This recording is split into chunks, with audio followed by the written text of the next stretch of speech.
When Prime Minister Narendra Modi shakes hands with world leaders, it is not only the politics which is at play. There is a silent yet powerful force working behind the scenes for India. These are India's powerful business houses. But how do these corporate giants shape our nation's diplomacy? Stay tuned, because today we are going to uncover as to how Indian government leverages its business titans to build alliances, negotiate trade, and create global impact.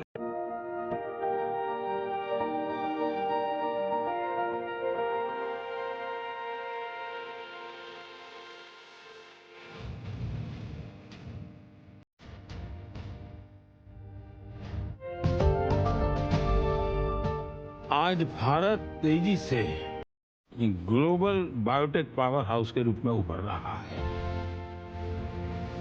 Bharat AI strategy बनाने वाले सबसे पहले देशों में से एक है। अब मैं डेटा पॉलिसी को लेकर के भी आ रहा हूं और मैं गवर्नेंस के मॉडल में, और भारत एक देश है जो जिसके पास टैलेंट भी है, डेमोक्रेसी भी है, मार्केट भी है। Today's topic is fascinating: the symbiotic relationship between the Indian government and its business houses in driving international diplomacy. This partnership is not just strategic, but it is transformative. Let's break it down. Let's start with why this is important. In modern world, diplomacy is not only limited to embassies and trade deals. Economic power is a key driver of geopolitical influence. Indian businesses have expanded their global footprint significantly in past few decades. This makes them perfect ambassadors of India's economic strength. Look at the skills and talents of India. Yes, there is a demand. Indians have established a global reputation. Indian talent, when it goes outside, is able to fit in with the environment, with the work culture of other places. Take the Tata Group for instance. Did you know that Tata owns Jaguar Land Rover in UK? This acquisition was not just a business move. It strengthened India's image as a global investor in Britain, especially during crucial trade negotiations like India-UK Free Trade Agreement.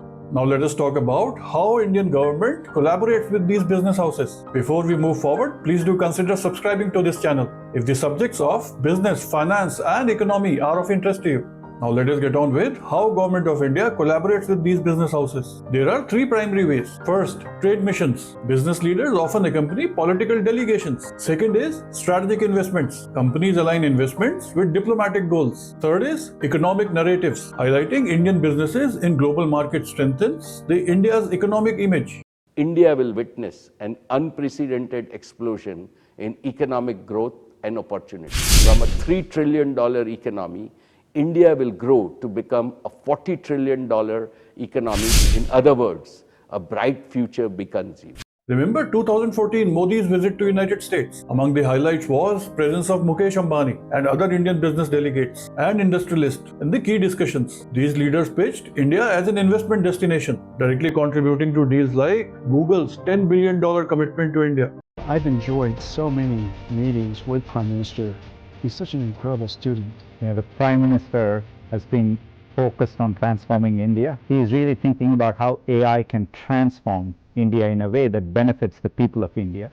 So why does this partnership work so well? Here's what India gains. First, economic growth. Global investments create jobs and boost investments. Second, political leverage. Countries with economic ties are less likely to take hostile stances. Third, global leadership. Indian businesses showcase our technological and managerial capabilities, enhancing India's soft power. A striking example is Adani's investment in Australia. It's not just about coal, but about India's ability to negotiate long-term energy security. The project scale also cemented India's strategic ties with Australia during a time of shifting global alliances. India has also seen technology transfers. Collaborations with global companies often lead to knowledge sharing and skill development. Improved infrastructure. Investments by Indian companies abroad and foreign companies in India have enhanced infrastructure from ports to technological hubs. Strengthened diaspora connections. Indian companies operating globally create a sense of pride and connection amongst India's diaspora, fostering stronger people-to-people ties. Looking ahead, the future of this partnership holds immense potential